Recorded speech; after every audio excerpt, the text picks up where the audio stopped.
sharing vid. Di asta ka de pada bona kiti.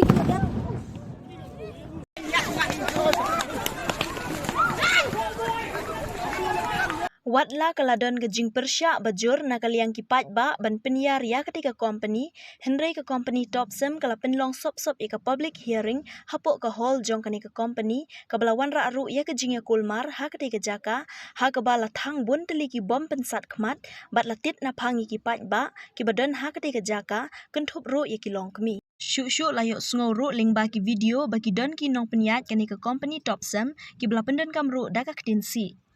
Kaladon ru kajing pensyet nakaliang kinong peniat ketika company ban pak bom pak tit ya ki pat ba ki ba persya ya ketika public hearing bat kajing temu jong ketika company ban penyiar.